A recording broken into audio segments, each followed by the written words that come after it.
One click would do. Good afternoon, everybody. I am Lori Yoakum. I am the director here at the library. I'd like to thank you again for tuning in to a community chat. Today we have Mike Marshall with the 100th Meridian Museum, talking about all things you have some exciting things coming up, don't you, Mike? Yes, we do. And before we get started, want to let you know that our normal community chat is the second Tuesday of the month. I made a mistake, so Mike is here, and we did two this month. So I appreciate the fact that he came. But next month, because of summer reading, we're moving community chat to the first Wednesday. So it'll be June 5th. And is that right? June 4th. June 4th. And we have CASA coming to talk about all they do.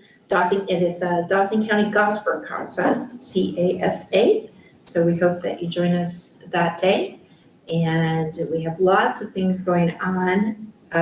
So head over to our website at wilsonpubliclibrary.org and you can find out all the summer things happening. So Mike, welcome.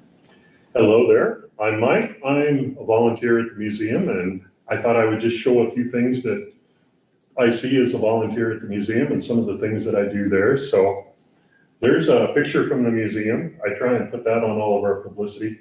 I thought that was a wonderful display. You got the what is that called? Neon? The neon going. Yes. Did you do that, or you No, had to have heavens no. That was Dick Hansen. So that had to have been 10 or 12 years ago, probably, maybe more than, probably more than that. Wow, I didn't know he had that going. Dick knows how to do so many things the way it sounds. Yeah. He'll come up later, as a matter of fact. Okay. So, I'm pushing the wrong button. Yeah, there it is. So when they first come in the museum, it's a little bit dark but they would see the sign in the window, it says 100th Meridian, and 235 miles from Omaha is what that one says. And that was the first thing that set me off. Because if you look at the one down by the depot, it's 243, I think. And according to Judy Andrews is the one that asked me to work at the museum. And she's the one that knows, she started the museum. She knows just about everything about the museum. She said, no, the sign in the window is an actual sign from someplace else on the railroad that just happened to be 235 miles from Omaha, where ours is a little bit farther. And I'm trying to figure out where on the railroad would that have been, but it's on the railroad. It had been closer to Dar then, right? 235 miles, but it's still on the 100th Meridian. I was trying to triangulate how that would work, and I couldn't do it. But what else they'd see is John J. Cozad up there at the right, and they would ask about him. And I got a book that people can look through when they come to the museum. Shows a nice color picture somebody made, colorized black and white, of John J. Cozad. And there's our 4 tenets of our 150th anniversary that we had: the arts, the railroad, the agriculture, and the 100th Meridian, the 4 things that came together to make our city, basically. So they read about that stuff too. And the third thing they want to know is, where is the 100th Meridian? And it's not where you think it is. Meridian Avenue goes right through the middle of town, so you'd think it's there. Down on the south end of Meridian's the big sign that goes over the 100th Meridian, or goes across the highway. It's not the 100th Meridian. And there's markers there from Daughters of the American Revolution, the state of Nebraska, and that's not where it is. It's, what did I figure? 4,100 feet away from the Meridian. They're on the outside of town. Yeah, on the west side. It's over by the airport. Before it's. So I've got some It's pictures east of where it you in the turn book. in, right? Yes. My husband, who grew up here, born here, had no idea that marker was even there. I don't think I probably knew either. I play a game called geocaching, and you try and compare that to where they were to have to get a sextant. I've never played with a sextant before. I don't know. You have to look at the sun. I think you put the sun in a site and you see how high it is, and then you compare that with the time of day. And in the 1900s, how did they know exactly what time of day it was? But I wasn't even looking at the sun through the scope. Does that burn your eyes? So you're trying to get an exact, so they ended up having it in the wrong place. And I don't know, it might have been the 1980s before anybody finally started to figure out where exactly it was. And Dick Hansen comes up again. I had read in the paper that he had done studies and figured out basically where it was, and they put a marker out in front of the airport that shows where it is. And Dick Hansen and I he went to the same church. So I sat down with him one day and started talking to him. He says, well, yeah, we still didn't get it right. It's still about 45 feet off. And I said, I know, I've been out there with my phone and held it right above the marker, and it said, we are still 45 feet too far to the east. So in both cases, they missed it to the east for some reason. Okay, so the marker isn't even right. No, it is about 4. So I started looking around and I went up on the north side of the airport. And I just thought I would take whichever fence post was closest. I'd put a little thing in there that they could open up and find. Yeah. And that would be, and I get up there and there's one fence post that must have been a gate once upon a time, larger than all the other fence posts. It is less than a foot off of the Meridian. They actually have a thing on your phone. You just set your phone down and it'll average. Right. And you just let it run for 2, 3, 4, 5 minutes and you come back. And one guy put his down there. He said, that's less than a foot off the Meridian. I could not believe how lucky I was. So I did put a message capsule down in the middle of the post. It's kind of rotting and hollow and it's going to fall apart someday.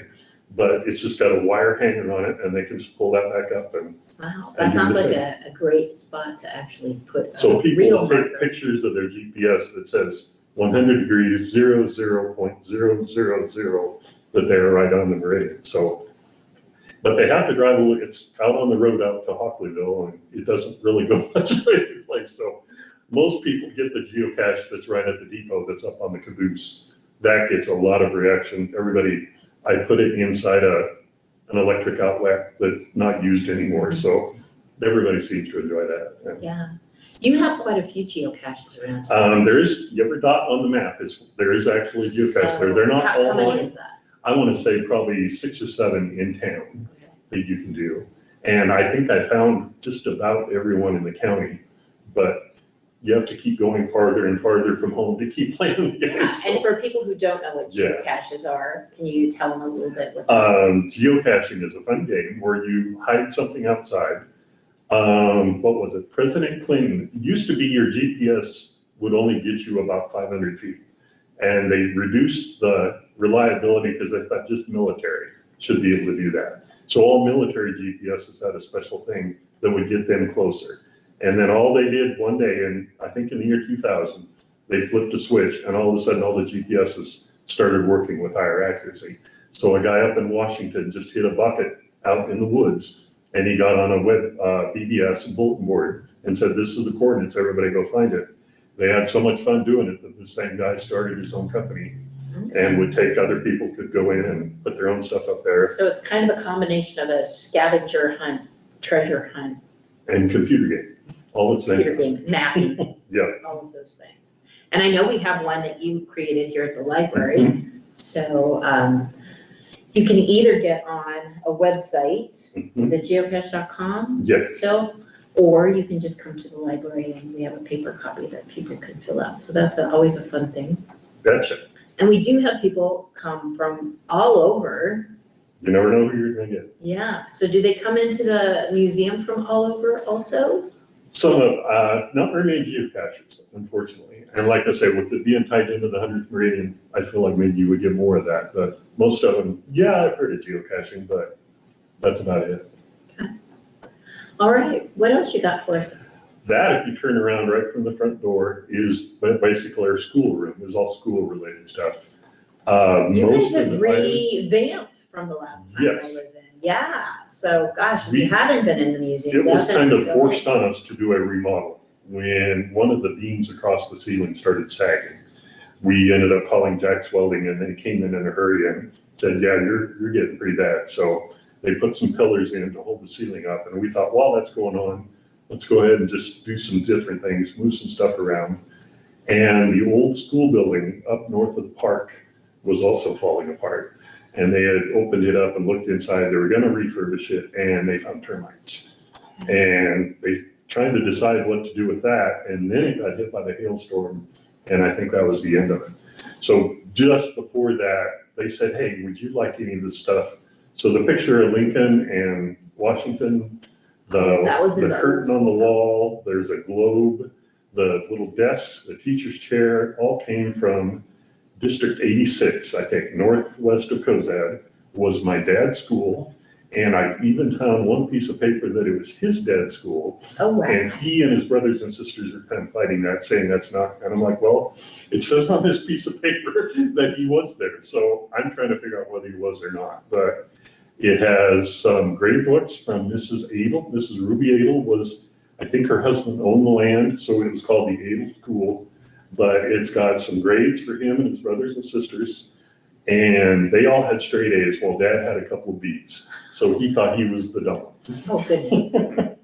So finding all that stuff there was wonderful. The curtain, it says Ringgold School. Ringgold School was down south of town. But we figured they just didn't know what to do with the curtain, so they threw it inside the school. And it's a great resource, got all kinds of businesses on it. And yes, everybody should come see the So work. is that what's hanging on the wall, is the curtain Yes. that you're talking about? I didn't know that was a thing, that schools would put up a curtain that with, sponsored by, so they get some money from all these different businesses. Kearney, The schools were sponsored by the different? at least some, they did get at least some, Rialto theaters on there and the Yeah. different grocery stores. And so Kearney Museum, I want to say has maybe 3 of them. And they're maybe not quite that big, but they're close, but they're all in their back room. The only reason I got to see them is because I had given them a picture somebody brought into us of the Blue Parrot restaurant in Kearney.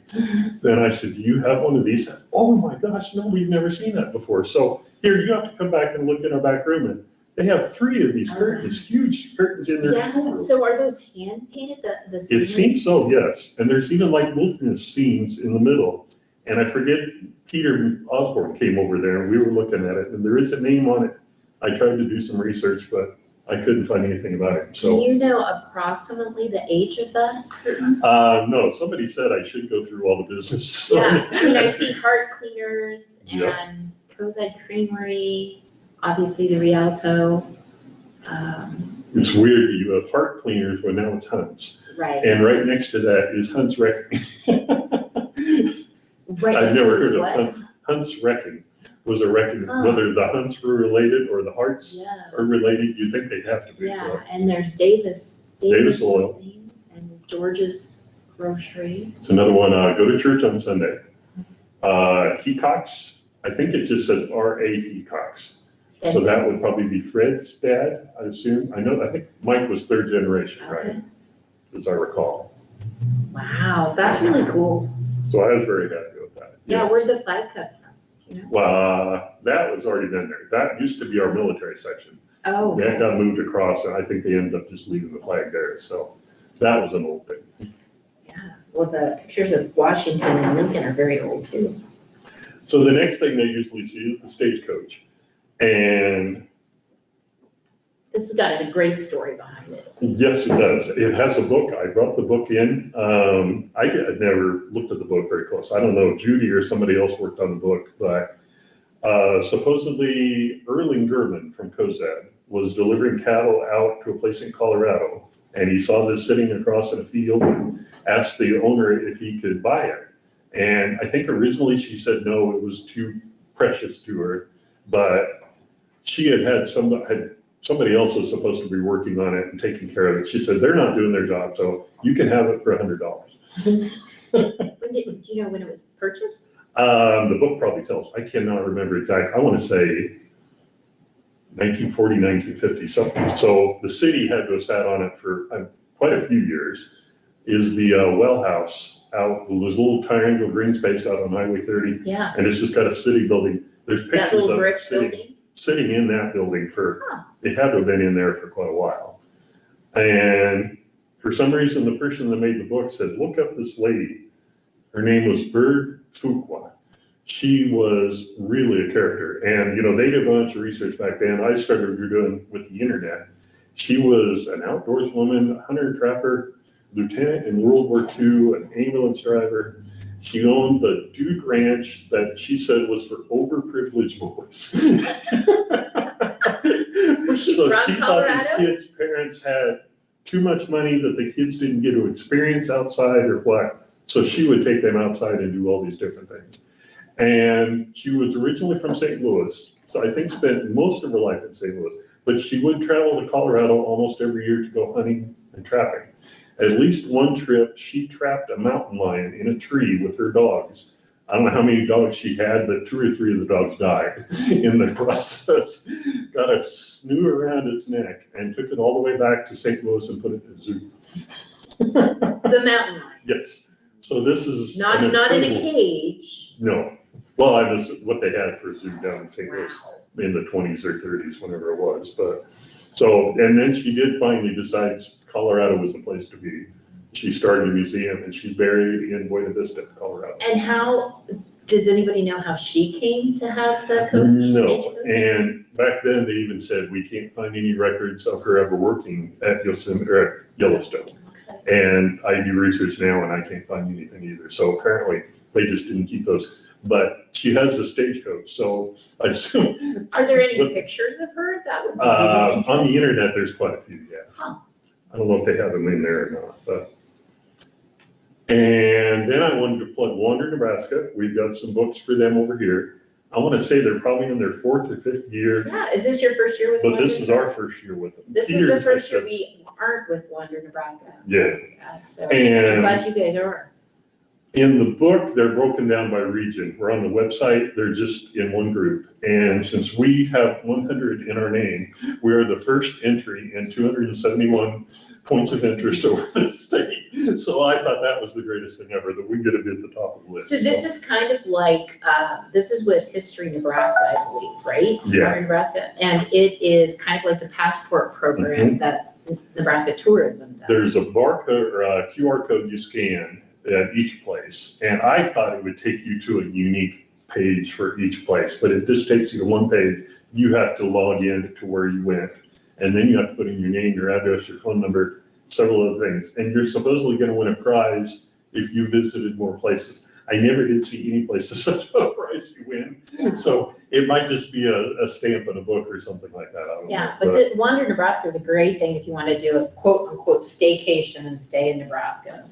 And I just thought, as soon as I scan the barcode, it looks exactly like when you scan the code at the park to reading the book. You obviously Oh, yeah. run through the same website or whatever, but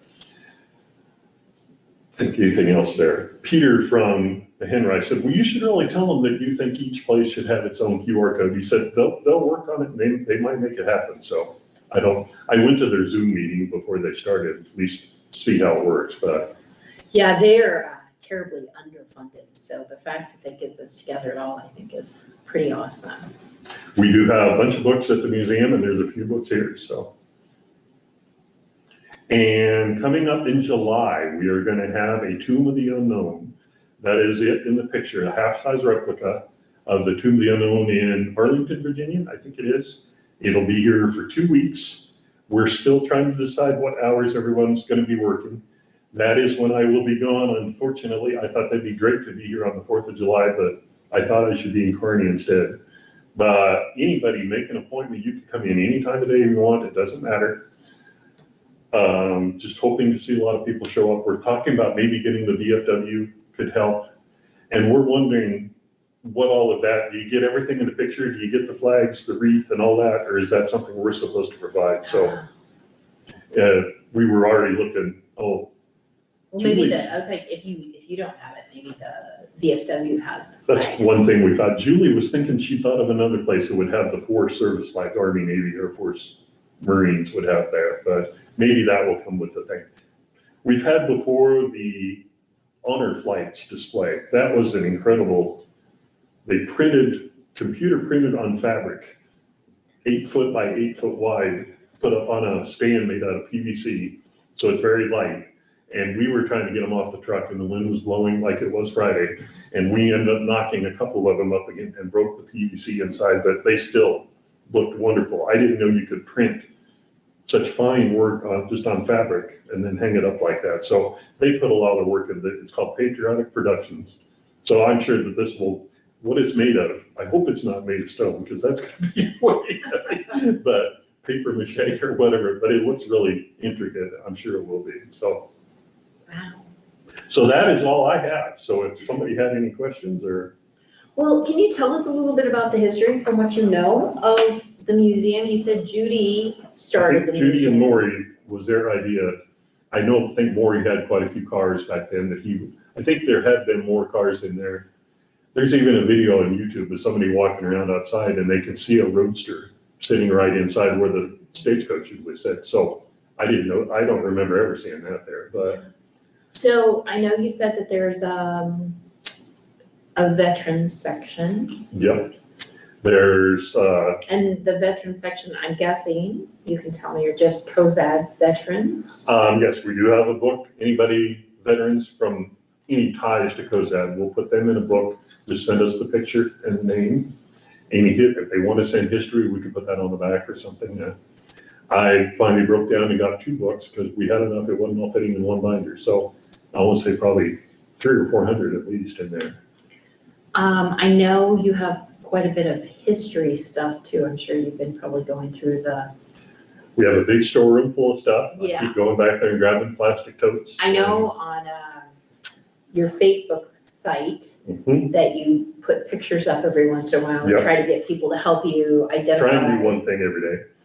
Since Judy's not there, if Judy was there, she would probably answer, oh, that was this and this and this, but it's kind of fun putting it up on Facebook, and some of the answers I get are probably not correct, but seeing people get enthusiastic and fight over it and say, no, we remember when this was this, and so you get even more history that way. Yeah, who is all on the board? There's me, there's Laura Rhodey that works here at the library, and Julie Lynn would be Maury and Judy's daughter, and her husband comes and helps us an awful lot with construction work and electric work, and they even have their daughter Tara has come into some of the meetings, and a lot of our remodeling ideas and so on have come through Tara, so very fortunate to have all of the Andrews family and the Lynn family. And Dennis Beavers is, like you said, the history teacher, former history teacher, is our president of the board right now. And Chris Sargent, and I don't think anybody, Melanie and I. So we have fun at our meetings once a month, and we'll do some remodeling and some cleaning. And Okay, so your meetings are once a month. I'm guessing you're like everybody else that you could always have more volunteers, Definitely. whether they are board members or even if just. you don't want to be on the board, if you would come in and keep the museum open, or come in and bring your own ideas in, or come in and clean a storeroom or whatever. Well, we know that it is a tourism draw. Can you talk about your hours? You said you're not quite open yet. Unofficially, I'm usually there 2 or 3 hours a day, usually in the afternoons. But if it's very cold in the winter, then I might come in the morning instead and go out and do something outside in the afternoon when it's warmer. But now that the summer months are here, it should all be in the afternoon. And our official hours start on Memorial Day. I will be there probably 4 hours on Memorial Day. And then it would be 4 hours a day, Tuesday through Friday, from noon to 4 is the official hours. With the Tomb of the Unknown coming, it will probably be noon to 4, at least noon to 4 every day for those 2 weeks. And then probably go back to noon to 4, Tuesday through Friday afterwards. And anybody, anytime want to make an appointment, look us up on Facebook or Google. I'm trying to decide if I should put my phone number in the window. You could call me. I only live 3 blocks down the street. I'm happy to come down, open it up, especially if somebody from out of town or whatever were to stop in. I'd hate to have them come into town and not be able to see everything. So please get a hold of me. And you might even have some more people with the new gallery. New gallery is coming. Hope that brings lots of people in. And Yeah. What is your Facebook page called? Because, and the reason I say this is I typed in 100th Meridian Museum and there is another 100th Meridian Museum, at least one. But the one I saw was in Oklahoma because the 100th Meridian goes through from the North Pole all the way to the South Pole on the 100th Meridian. I want to say the western border of the Texas Panhandle would be the eastern border of the Texas Panhandle that goes to Oklahoma. That is the 100th Meridian that goes right down the state line between those 2 states. No, it'd be the western. Texas. It might be the west. Eastern would be on the Gulf. No, eastern border of the Panhandle. Oh, the eastern Yeah, border. of the Texas Panhandle, Okay, or the part between the Panhandle and that and Okay. Oklahoma. That is right on the 100th Meridian, so. Yeah. Yes, we do have a couple pictures of that museum at our museums. I wonder if they have pictures of our museum at their museum. well, there's actually even a book called Along the 100th Meridian or something. There is a book with a bunch of pictures, and it's got pictures out on the strip south of Cozad, and, Meetsy and all that stuff in a book, probably 20, 30 years ago. Okay, so my question is, we have a lot of markers, right? Mhm. You talked about the marker west of town, you talked about the ones over at the Depot. There's also the markers at the Pony Express station at Veterans Park. And for people who don't know, there are the Oregon Trail markers south of town by that old school. Is the 100th Meridian in charge of that? Is anybody, who's in charge of like keeping all those markers? There is I don't say county museum board, that all the museums in the county get together, and we have meetings. I don't think we've had a meeting for over a year now, but whenever they do have one, usually it'll be at one of the museums. I do have some brochures here from that board that has all the pictures of the different museums, and I think they are trying to get any points of interest in the county, trying to get a list of those together, and they will put them on the county board's website. And people could go there and we want to go to Elwood or whatever, they can just get on there and we'll show a map of all the different things you can do there, so. I just thought about that because I know Laura did a program here earlier this spring about the Pony Express station. And she had to search high and low for a key for that. So is that something that the 100th Meridian Museum I don't has think a key for? So if somebody's so. Unfortunately, interested? no. And the school came into town before the 100th Meridian Museum existed, and I think they went to the Henry, and that school and church actually became the property of the Henry. Okay. And at one point with the new gallery coming in, and both buildings were kind of falling apart, and they decided that they wanted to divest themselves of that. They came to us first and said, no, with no more help than we have, we don't want to get involved in that either. So it ended up going to Beverly Polito, and the church is getting rehabilitated and looks pretty nice. And the school, Well, I just wondered about I know the city kind of owns the Pony Express station now, but we get people in the library every once in a while wondering about if it's ever open, so it was fun when Laura did that. I am on the tourism board too, and we have started saying that with that being right across from the gallery, that it should get some care. And we were kind of surprised when the new shingles showed up, and it did just get new shingles here in the past week or two. So we didn't even know that was coming. So somebody has taken a little bit of an interest in it. Yeah, and I know Gothenburg with their Pony Express station, they actually formed a nonprofit to take care of that. I just didn't know do you guys have do you operate as a nonprofit? I believe so, yes. We do get some amount of money from the city each year that we can spend on what we want to spend on. You probably get some money from tourism too, yeah. What is your big, focus? Like if people were wanting to donate money, what are you guys kind of focusing on right now? The wall has been fixed? Mostly, yes. The sagging? They could certainly use some more probably. We're still trying to decide. The wall that sat between our museum and the Rialto Theater took some damage when the Rialto Theater came down, so it could probably use some work in there too. And did you guys take a window out? Yes, we did take the window out because that was sagging, another part of the collapse or whatever was going on there. So I watched them put forms in there and jacked up the window before they closed it in, and it is now a solid wall now, so. Jose, like always, I've been asking a lot of questions and haven't let you ask any. What questions do you have? Yeah, no, you're fine. I did have a list of questions that you actually asked before me, so luckily I don't have much. Great to ask minds for think that. alike. Yeah, I tend exactly. to do that, don't I? Yeah, which is fine, not a problem.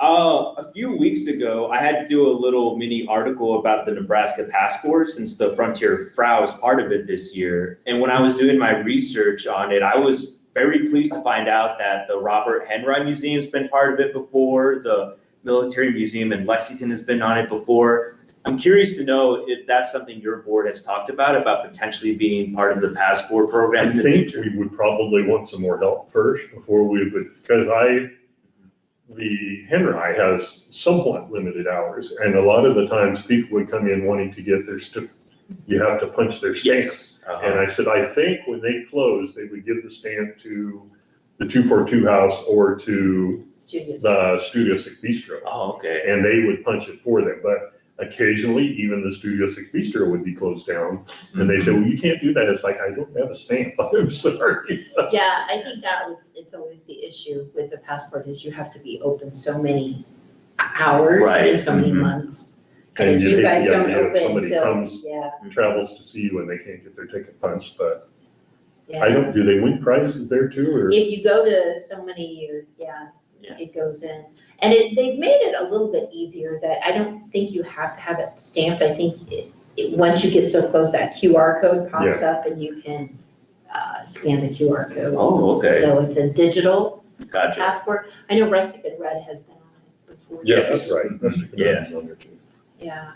But the Wander Nebraska is something separate. Mhm. So it's. Which different organization and what, I know. It is, They're it's like I competing said, with each other. it's Humanities Nebraska, not Humanities Nebraska, History Nebraska, and then the passport is Nebraska Tourism. So I think History Nebraska is just trying to get people to be aware of the historical sites and the libraries that really, I don't want to say can't participate in the passport program due to limited hours, but. Oh, okay. I play another GPS game called Munzie. And Munzie has a thing saying any historical organization wants to send us a list of all of your points of interest in your state, we will add that to our game. So you can go to California, there are 2 or 3 or 4,000, just out a rock out that says Oregon Trail or something. The Munzie game will lead you right to it, and you get points for getting close Does to that. Muncie have too. that for Nebraska? So I keep trying to find who has this list. We're kind of making a list for the county. I would like, whether maybe. I we would could check just with put the History county. Nebraska. Yeah. And Just so print all you off have a to do is list. send it to them. It Yeah. wouldn't be any big deal, but they're all, oh, a weird game, we don't care about that. It's like, well. Yeah, and that's It too would bad, almost do 'cause, part of your work for you. the geocaching's really a lot of fun. Yep. And it's international. I don't think people understand how many people. Almost all over both the games, world. Munzie and geocaching both are more popular overseas than they are in the United States. So. But it's fun I know it's fun to get people in the library that have found our library specifically because there's a Because of geocache. Mhm. And it's like, wow, so it's really fun, and I wish businesses knew that is another form of tourism for our town, to get people to come in and. You never know who you meet.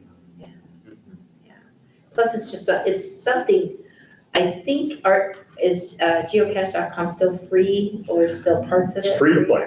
Free? They're limiting it a little bit more. Certain things you used to be able to do for free, you do have to pay now, but I want to say, I think it's still $25, $30 a year, so. Yeah, but for, a family, that can be a fun thing. I know kids like to do the Pokemon Go still. Oh, yeah. And it's kind of the same, geocaching is kind of the Yeah. same thing, only, GPS game. yeah, Mhm. GPS, so. Well, any other questions for you? You had mentioned that you're a volunteer at the museum. How long have you been volunteer for them? I want to say probably 5 years now, 4 or 5 years that I've Okay. done. And if, I know you've said it a couple times, but you're looking for more volunteers. Always. And it's not, we talked about this before we started, that it's not like you have to volunteer every day, Absolutely. every week, all summer long. You'd probably just be happy for a couple hours here and there. So how do people who are interested in helping out I would say become a volunteer? try and get us on Facebook. Let us know what you're looking. Come to the museum anytime. If I'm in there, I can tell you when our meetings are. You come visit our meeting. Don't have to be on the board to visit the meeting. See what we do, And I'm gonna give a little heads up for people. If the American flag is outside the museum, that means that Mike is inside doing something, I so. think that was a Judy thing to start with, that I read someplace, we're open when the flag is out, is what it said. Yeah.